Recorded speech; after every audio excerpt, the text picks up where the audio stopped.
Hello everyone. तो कैसे हो आप सभी लोग। आज अपन फिर से अपनी एक नई क्लास में स्वागत है आपका। देखो अपन लोग जो लास्ट क्लास में जो है अपन लोग डीसी जनित्र पढ़ रहे थे। मेरा कोशिश ये है कि मैं डीसी जनित्र जो चैप्टर है इसको कंप्लीट कराऊँ। अपन जो डीसी जनित्र पढ़ रहे थे उसके बाद में अब अपन उसी जो चैप्टर को जहाँ से छोड़ा था अपन उसे दोबारा से इस क्लास में कवर करेंगे। उससे आगे तक जितना भी हो पाएगा अपने से वो अपन इस क्लास में कवर करेंगे। धीरे धीरे अपन क्या है कुछ वीडियो के अंदर मैं इसको डीसी जनित्र का जो चैप्टर है उसे कंप्लीट करा दूंगा आपको। देखो लास्ट क्लास तक अपन ने क्या पढ़ा था। डीसी जो लास्ट क्लास में डीसी जनित्र में था सीरीज जनित्र। सीरीज जनित्र अपन ने कवर किया था कि सीरीज जनित्र क्या होता है, उससे कुछ अभिलक्षण वक्र के बारे में, तो वो सब चीज़ें अपन ने कवर करी थी। सीरीज जनित्र क्या होता है जिसमें जो फील्ड वाइंडिंग है जो आर्मेचर के सीरीज में मतलब श्रेणी क्रम में जुड़ी हुई होती है। जैसे अपने पास ये आर्मेचर है, ये अपने पास आर्मेचर है। अब इसके अंदर क्या होता है कि जो फील्ड वाइंडिंग थी, अपनी जो फील्ड वाइंडिंग थी, ये अपनी फील्ड वाइंडिंग है, ये आर्मेचर के श्रेणी क्रम में जुड़ी हुई थी। फील्ड वाइंडिंग आर्मेचर के श्रेणी क्रम में जुड़ी हुई थी। इसमें क्या होता था कि जब आर्मेचर में पहले धारा आर्मेचर में यूज होती थी, फिर आगे जा करके सीरीज के अंदर वाइंडिंग में जाती थी, जिससे कि मैग्नेटिक फील्ड बनता था। और मैग्नेटिक फील्ड क्या करता था, इस आर्मेचर को ज़्यादा एफिशिएंसी देने का काम कर रहा था, वो ज़्यादा मैग्नेटिक फील्ड रखने का काम कर रहा था वो जो फील्ड वाइंडिंग थी। तो अब अपन बात करते हैं अपने नेक्स्ट टॉपिक की और वो है संट जनित्र। अब अपन बात करते हैं संट जनित्र के बारे में जो अपना नेक्स्ट टॉपिक है। देखो संट जनित्र क्या होता है। संट जनित्र होता है, संट का मतलब क्या होता है, संट का मतलब होता है समांतर क्रम संयोजन। सीरीज का मतलब क्या होता है, सीरीज का मतलब होता है श्रेणी क्रम संयोजन। वहीं संट का मतलब होता है समांतर क्रम संयोजन। इसमें क्या होता है कि जैसे अपने पास आर्मेचर है, ये अपने पास आर्मेचर है। इस आर्मेचर में क्या होगा,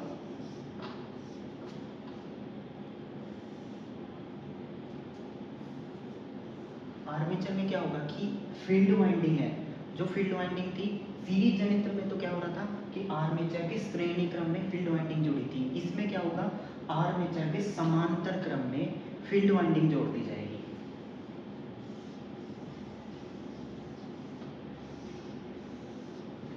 आर्मेचर है, आर्मेचर के समांतर क्रम में फील्ड वाइंडिंग जोड़ दी जाती है इसके अंदर। अब जैसे मैंने इसको इस आर्मेचर के समांतर में फील्ड वाइंडिंग जोड़ दी, अब इसको मैं कनेक्ट कर देता हूँ लोड से।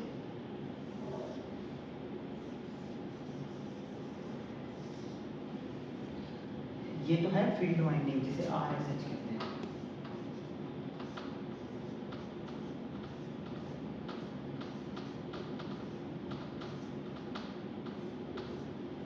और ये अपना आर्मेचर है। तो अब इसके अंदर क्या होगा, इसके अंदर क्या होगा जब अपन इसके अंदर करंट देते हैं, ये तो लोड, ये जो है ये लोड है। अब जब अपन इसके अंदर जब करंट जाएगा, इसके अंदर जब करंट जाता है तो क्या होता है कि जैसे अपन ने इसके समांतर में करंट देते हैं, ठीक है, इसके अंदर इन दोनों वायरों में करंट आता है। तो जब करंट आएगा तो आर्मेचर के अंदर, आर्मेचर के अंदर देखो श्रेणी क्रम में तो क्या होता है वोल्टेज बढ़ जाती है। श्रेणी क्रम में पहले सबसे ज़्यादा प्राथमिक को मिलेगी, फिर द्वितीयक, तृतीयक, जितने भी चीज़ें जुड़ी हुई श्रेणी के अंदर उनको बट बट के चलती है, बराबर मात्रा में बढ़ जाती है वोल्टेज। लेकिन समांतर क्रम में क्या होता है, समांतर क्रम में होता है कि जो वाइंडिंग है, जो समांतर क्रम में जितने भी उपकरण लगा रखे हैं उनमें समान वोल्टेज आएगी। इसमें मान लो इसके अंदर फील्ड वाइंडिंग के अंदर भी समान वोल्टेज आ रही है, आर्मेचर के अंदर भी समान वोल्टेज आ रही है, बट नहीं रही। तो उससे क्या होगा, इसका जो फील्ड वाइंडिंग का जो आर्मेचर फील्ड वाइंडिंग जो होगी, इसकी फील्ड वाइंडिंग जो होगी, इसमें जब करंट जाएगा, करंट जाएगा तो वोल्टेज का मान, इसे जितनी वोल्टेज चाहिए उतनी वो पूरी यूज कर पाएगी। श्रेणी में क्या होता है कि श्रेणी के अंदर वोल्टेज का मान कम रहता है, वोल्टेज का मान बढ़ी हुई रहती है, वोल्टेज का मान कम रहता है। तो जो मैग्नेटिक फील्ड होता है, मैग्नेटिक फील्ड वो कम बनता है। लेकिन जब अपने को एफिशिएंसी ज़्यादा चाहिए, ज़्यादा ताकत का जनित्र चाहिए, तो अपन ये समांतर क्रम संयोजन का उपयोग करते हैं। अब इसमें क्या है, ज़्यादा मैग्नेटिक फील्ड का जो ताकत होती है समांतर क्रम के अंदर, मैग्नेटिक फील्ड की ताकत ज़्यादा बढ़ जाती है, मैग्नेटिक फील्ड ज़्यादा अपने ज़्यादा एक क्राइटेरिया तक बन पाता है और ताकतवर बन पाता है। ताकतवर बनेगा तो आर्मेचर को ज़्यादा एफिशिएंसी से ज़्यादा जो है मैग्नेटिक फील्ड मिल पाएगी, ज़्यादा मैग्नेटिक फील्ड मिल पाएगी तो अच्छे से जो इलेक्ट्रिसिटी है जो ज़्यादा अपने को आउटपुट निकाल के देगा। तो अब आप लोग कई दिमाग में ये भी होता है कि जैसे सर तो फिर है ना सीरीज जनित्र का ही उपयोग क्यों करते हैं, सीरीज जनित्र को हटा दो, शंट जनित्र का उपयोग कर लो। देखो सीरीज जनित्र का उपयोग ऐसे करते हैं कि जैसे सीरीज जनित्र है, अपने को कम वोल्टेज पे किसी चीज़ को चलाना है, कम वोल्टेज अपने को चाहिए, तो अपन इसमें क्या है प्रतिरोध लगा करके ऊर्जा को लॉस करेंगे, जब जाकर कम वोल्टेज निकालेंगे। उसमें क्या होगा, उसके अंदर क्या है कि जो अपने को पहले से ही कम वोल्टेज, एक स्थिर मान की वोल्टेज निकल रही है और जो अपनी ऊर्जा है वो भी कम वेस्ट हो रही है, तो अपन उस जगह पर वो सीरीज जनित्र का उपयोग करते हैं, शंट जनित्र का उपयोग करते हैं। जहाँ अपने को वोल्टेज का मान ज़्यादा चाहिए, करंट का मान ज़्यादा चाहिए, वहाँ पर अपन सीरीज ये शंट जनित्र का उपयोग करते हैं, क्योंकि इसके अंदर जो फील्ड वाइंडिंग है वो आर्मेचर के समांतर क्रम में जुड़ी हुई होती है। अब देखो अपन इस शंट जनित्र के बारे में एक बात है, शंट जनित्र के बारे में एक बात है वो अपन बताते हैं। देखो वो एक मेन जो एक ऐसा वो पॉइंट होता है ना टॉपिक के अंदर कि हाँ भाई ये इसकी इसकी ज़रूरत थी, एक अलग से ज़रूरत थी, जो मोस्ट पॉइंट होता है कि हाँ ये ध्यान रखने की ज़रूरत होती है, वो बात मैं बताता हूँ। देखो शंट जनित्र जो होता है ना, शंट जनित्र इसको अपन जैसे अपनी शंट जनित्र अपने पास उसे अपन चालू करते हैं तो अपन क्या करेंगे, चालू करते ही भाई इलेक्ट्रिसिटी बनाने लग गया, तुरंत लगा दो, तुरंत मतलब अपन को जो यूज करना है सोर्स है अपने पास में, जहाँ पर भी यूज करना है उससे कनेक्ट कर दो, अपने को इलेक्ट्रिसिटी मिल गई। लेकिन शंट जनित्र क्या होता है, इसका जो फॉर्मूला है ना, इसका जो रूल है वो कहता है कि जब तक आप किसी शंट जनित्र को, जब तक आप है ना लोड से कनेक्ट मत करो, जब तक आप किसी शंट जनित्र को लोड से कनेक्ट मत करो, जब तक कि शंट जनित्र जो है अपनी पूरी एफिशिएंसी के साथ में विद्युत धारा उत्पन्न करने न लग जाए। जैसे कई लोग क्या करते हैं, जनित्र है उसके अंदर पहले लोड कनेक्ट कर देंगे, फिर बोलेंगे कि चलो इसको स्टार्ट कर दो, फिर स्टार्ट करेंगे, लोड आउटपुट निकालने लगा, तुरंत जाने लग गया। ऐसा नहीं करते, इसके अंदर क्या होता है पहले इसको स्टार्ट करो, फिर जब तो कुछ मिनट हो जाएं, जब आउटपुट अच्छे से निकालने लग गया, अब जाकर इसे कनेक्ट करो। क्योंकि इसका एक वजह होती है कि ये जो फील्ड वाइंडिंग जो होती है, फील्ड वाइंडिंग इसको चार्ज होने के लिए जब आर्मेचर घूमता है इलेक्ट्रिसिटी बनाता है, तो सबसे पहले जो इलेक्ट्रिसिटी होती है वो फील्ड वाइंडिंग की तरफ जाती है, फील्ड वाइंडिंग के अंदर जाएगी, तो ये क्या होगा मैग्नेटिक फील्ड बनाना तब स्टार्ट करेगा, जब ये घूमने लगेगा तो आर्मेचर करंट बनाएगा तो वो जाता है फील्ड वाइंडिंग के अंदर। फील्ड वाइंडिंग क्या करेगी, वो अपने इलेक्ट्रोमैग्नेट बनाना स्टार्ट कर देगी, फिर जा करके वो मैग्नेटिक फील्ड के अंदर आर्मेचर घूमता है जो कि आउटपुट अपने को निकाल के देता है। तो इसके अंदर क्या है, तो तुरंत आप लगाओगे तो आर्मेचर जो करंट बनाएगा, आर्मेचर ने जो करंट बनाया वो तो पहले ही जो अपन ने यहाँ पे जो लोड कनेक्ट कर रखा है, वो ले लेगा। फील्ड वाइंडिंग को चार्ज होने का तो वक्त ही नहीं मिलता, फील्ड वाइंडिंग को चार्ज होने का वक्त नहीं मिलेगा तो क्या होगा, ये अपना पूरे एफिशिएंसी के साथ में चलेगा नहीं और ये जो है अच्छे से आउटपुट अपने को निकाल के नहीं देगा। तो इससे अच्छा है कि सबसे पहले इसको जो है धीरे धीरे स्टार्ट करो, स्टार्ट करने के बाद में जब ये प्रॉपर एफिशिएंसी से घूमने लग जाए, जब अच्छी इलेक्ट्रिसिटी बनाने लग जाए, तब जाकर इसे लोड से कनेक्ट करना चाहिए। तो अब बात करते हैं अपन डीसी शंट जनित्र के अभिलक्षण वक्र के बारे में। देखो इस अभिलक्षण वक्र में क्या होता है, जैसे अपने पास एक ग्राफ है,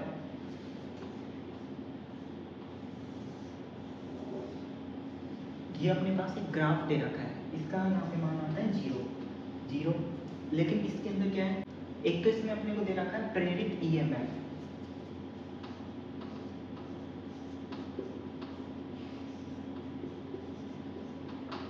एक अपने को प्रेरित ईएमएफ दे रखा है, उसके अलावा अपने को दूसरी तरफ दे रखा है धारा, एक अपने को धारा दे रखी है। शंट जनित्र अभिलक्षण वक्र के अकॉर्डिंग क्या होता है, इसके अकॉर्डिंग क्या है, जैसे 0 मान है, 0 से ये प्लस की ओर जाता रहता है, इधर ये प्लस की ओर आता है धारा का मान। अब इसमें क्या होता है, इस अभिलक्षण वक्र में जो प्रेरित ईएमएफ होता है ये 0 से स्टार्ट नहीं होता। 0 से स्टार्ट क्यों नहीं होता, ये मैं पहले भी बता चुका हूँ आपको पिछली वीडियो के अंदर, लेकिन फिर भी मैं दोबारा बता देता हूँ। ये 0 से स्टार्ट ना होके थोड़ा ऊपर से स्टार्ट होएगा, थोड़ा सा ऊपर से स्टार्ट होता है, फिर थोड़ा बढ़ता और एक पीक मान पे आ जाता है, फिर वो जो ईएमएफ जो बढ़ा था ईएमएफ बढ़ने के बाद में धारा का मान और ईएमएफ का मान स्थिर रह जाता है, फिक्स हो जाता है एक जगह पर, और फिर वो उसी मान में आगे कंटिन्यू उसी मान में आगे चलता जाता है। ये जो जीरो से स्टार्ट ना होके थोड़ा सा ऊपर से स्टार्ट होता है, इसकी क्या वजह है? इसकी वजह है ये ईएमएफ है। ईएमएफ असल में क्या है? इलेक्ट्रोमोटिव फोर्स, विद्युत वाहक बल। इसमें क्या होता है कि जैसे ये जीरो से स्टार्ट ना होकर थोड़ा ऊपर से होगा, क्योंकि जो आर्मेचर जो होता है आर्मेचर, उसके अंदर अवशिष्ट चुंबक पाया जाता है, अवशिष्ट चुंबक होता है। उस अवशिष्ट चुंबक का मान जो होता है ना, वो ये जीरो से ना दिखा के थोड़ा ऊपर से जो ये स्टार्ट किया है अपन ने, ये जो बीच का जो मान है ना, ये उस अवशिष्ट चुंबक का मान होता है। उस अवशिष्ट चुंबक का मान है तो ये थोड़ा सा ऊपर से होगा, क्योंकि पहले से कुछ अवशिष्ट चुंबक उसमें था, आर्मेचर में पहले से अवशिष्ट चुंबक था। अपन ने क्या किया, धारा देके उस अवशिष्ट चुंबक को मैग्नेटिक चुंबक, जो विद्युत चुंबक के अंदर बढ़ाते चले गए अपन, उसी अवशिष्ट चुंबक को चुंबक के थ्रू अपन बढ़ाते चले गए विद्युत धारा के थ्रू। तो उसका मान क्या हुआ, वो मान धीरे धीरे बढ़ता चला गया। और एक वक्त आया जब वो अपनी पूर्ण दक्षता के साथ ईएमएफ उत्पन्न करने लग गया और उसे आगे कंटिन्यू चलाने लग गया, आगे कंटिन्यू चलता जाता है। फिर वो उसी दक्षता के अंदर प्रेरित ईएमएफ होगा, वो स्थिर रह करके चलता रहता है। तो ये जो अभिलक्षण वक्र है, ये ऐसा बोलता है। तो अब अपन नेक्स्ट बात करते हैं इस संट जनित्र के उपयोग के बारे में, कि ये उपयोग कहाँ लिया जाता है, उसके बारे में बात करते हैं। इसमें पहला है इलेक्ट्रोप्लेटिंग। इलेक्ट्रोप्लेटिंग क्या होती है? देखो, ऐसा होता है कि जब अपन कोई धातु की प्लेट है, अपन ने क्या किया, अपन चाहते हैं कि उस धातु की प्लेट के ऊपर किसी दूसरी धातु की लेयर चढ़ाना। जैसे ये एक धातु की प्लेट है, ये एक धातु की प्लेट है, अपन चाहते हैं कि इस धातु के ऊपर कोई दूसरी धातु की लेयर चढ़ा दी जाए, ताकि मजबूत हो जाए, या फिर और कोई रीज़न है जिसमें अपने को यूज़ करना है। तो वो जो इलेक्ट्रोप्लेटिंग कहलाती है, कि एक किसी धातु के ऊपर दूसरी धातु की लेयर चढ़ाना इलेक्ट्रोप्लेटिंग होता है। उसके अंदर क्या होता है कि जैसे इसे है ना, इस प्लेट को या फिर इस धातु को अपन लोग है एक बैटर के अंदर डुबो के रखते हैं। उस बैटर के अंदर क्या होता है कि है ना, अपने को जो है धातु मिला दी जाती है, जिसकी लेयर अपने को चढ़ानी है। इसके ऊपर जो लेयर चढ़ानी है, जैसे इसके ऊपर कुछ लेयर जो चढ़ानी है, उस धातु को मिला देंगे। लेकिन उसके अंदर क्या होता है, फिर अपने को देना होता है उसके अंदर करंट देना होता है, ताकि वो करंट देने से क्या होगा कि जो धातुओं के बीच के अंदर आयन बन सके, जो अपने बैटरी के अंदर बनते हैं, वो आयन बनेंगे। तो वो जो है जो दोनों धातु होंगे, वो करंट की वजह से एक दूसरे के ऊपर चिपक जाती हैं, उसे कहते हैं इलेक्ट्रोप्लेटिंग में क्या होगा, अपने को जो करंट चाहिए, जो डीसी करंट अपने को चाहिए होता है, रेगुलर जो स्थिर मान का जो करंट चाहिए, कि वो बीच में जो है ऊपर नीचे ना हो, वो फ्लक्चुएशन नहीं करे, उसमें चाहिए। तो अपने को क्या उपयोग लेते हैं, डीसी संट जनित्र क्या होगा, एक बार मान उसका स्थिर आ गया तो फिर उसी में रेगुलर चलता रहेगा, रेगुलर चल रहा है। तो अपने को इसके लिए अपन डीसी संट जनित्र लगा रहे हैं। डीसी संट जनित्र से क्या होगा, जहाँ धारा उत्पन्न होगी, धारा से क्या होगा, इन दोनों जो धातु है, इन दोनों धातुओं के मध्य जो है इलेक्ट्रोप्लेटिंग की वजह से वो दोनों एक दूसरे के चिपक जाएंगे। इसे कहते हैं इलेक्ट्रोप्लेटिंग। दूसरी बात आती है वेल्डिंग में उपयोग करते हैं। वेल्डिंग में क्या होता है, निरंतर अपने को करंट चाहिए होता है। जो अपन दो धातुओं को, वेल्डिंग क्या होती है, दो धातुओं को जोड़ने का जो काम करते हैं, आपने देखा होगा अपने शहरी इलाकों में, गाँव में, सब में यूज करते हैं। वेल्डिंग में क्या होता है, जो दो धातु हैं उन दोनों को जोड़ा जाता है किसी तीसरी धातु का उपयोग करके। जैसे दो धातु हैं, उन दोनों को आपस में, जैसे इन दोनों प्लेटों को जोड़ना है, तो इसके लिए अपन तीसरी किसी धातु को पिघला कर, या फिर जो अपन करंट के थ्रू उसे है ना उसे मेल्ट कर देते हैं। करंट से क्या करेंगे, जैसे इसके अंदर संट जनित्र जो है ना, उसके अंदर जनित्र क्या कर रहा है, विद्युत धारा बना रहा है।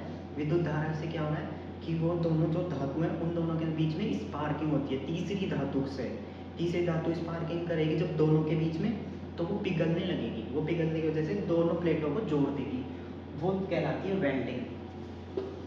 तो इसमें अपन उपयोग करते हैं। दूसरा है एक्साइटर क्या होता है, एक्साइटर मैंने पहले ही बताया था। एक्साइटर होता है जैसे कोई जनित्र है, उस जनित्र की वाइंडिंग को, फील्ड वाइंडिंग को अपने को करंट देना होगा, ताकि वो पहले से ही मैग्नेट बनाना स्टार्ट कर दे। तो वो पहले से मैग्नेट बनाना स्टार्ट कर देगी, तो अपने को उसकी ज़्यादा स्पीड मिल जाएगी। एक्साइटर असल में क्या है, जैसे अपने फ़ैन है, फ़ैन के अंदर अपन एक्साइटर क्या है, फ़ैन के अंदर अपन लोग जो कैपेसिटर लगा के रखते हैं, जो जिसे अपन कैपेसिटर कंडेंसर बोलते हैं, वो कैपेसिटर क्या काम करता है, वो एक तरीके का एक्साइटर है। वो क्या करेगा, प्राथमिक वाइंडिंग, जो पंखे की प्राथमिक वाइंडिंग होती है, उसे करंट दे देता है। उसे एक बार करंट दे दिया ताकि वो चार्ज हो जाए, फिर जब धारा आएगी तो उसे जो है अब उसकी पूर्ण गति के साथ उसे घुमा पाएगी। तो इसके अंदर क्या होगा, ये भी वही कंडेंसर की तरह ही काम कर रहा है, लेकिन इसका साइज बड़ा है, ये ज़्यादा धारा निकाल करके दे रहा है एक्साइटर। जो क्या होगा, जनित्र है, उसके अंदर जैसे वाइंडिंग थी, उसके अंदर जैसे अपन ने करंट दिया, तो वो जो उसकी वाइंडिंग चार्ज हो गई, फिर उसे ज़्यादा स्पीड के साथ में वो प्रॉपर एफिशिएंसी के साथ जनित्र घूम रहा है, तो वो कहलाता है, वो एक्साइटर कहलाता है। अब नेक्स्ट बात करते हैं बैटरी चार्जिंग। बैटरी चार्जिंग के लिए उपयोग करते हैं, जैसे बैटरी है, अपन ने जनित्र लगा रखा है, वो आउटपुट निकाल रहा है, जो डीसी धारा निकाल रहा है, उसके थ्रू अपन ने जो उसकी करंट अपन बैटरी चार्जर के थ्रू अपन उसमें बैटरी के अंदर दे रहे हैं, तो वो चार्ज करने लग जाता है, तो वो कहलाता है बैटरी चार्जिंग। तो इन सारे कामों में, ऐसे कामों के अंदर ये जो संट जनित्र होता है, इसके अलावा भी और भी कई काम होते हैं जो संट जनित्र के होते हैं। तो ऐसे सभी कामों के अंदर जो संट जनित्र उपयोग में लेता है, जैसे अपनी कार है, कार के अंदर जैसे जो कार की बैटरी चार्ज करता है, या फिर कार के अंदर जो इलेक्ट्रिसिटी बनाता है, जितने भी उपकरण होते हैं उनको चलाने के लिए, तो वो काम लेते हैं डीसी संट जनित्र का ही उपयोग उसके अंदर भी लेते हैं। तो ऐसा होता है ये चीज़। तो ये तो सारी बात थी डीसी संट जनित्र और उसके अभिलक्षण वक्र, और उसके अलावा उसके उपयोग के बारे में, कि डीसी संट जनित्र क्या होता है, कैसे काम करता है, और वो उपयोग कहाँ लिया जाता है, और उसके जितने भी अभिलक्षण वक्र थे वो सारे अपन ने इसमें कवर कर लिए।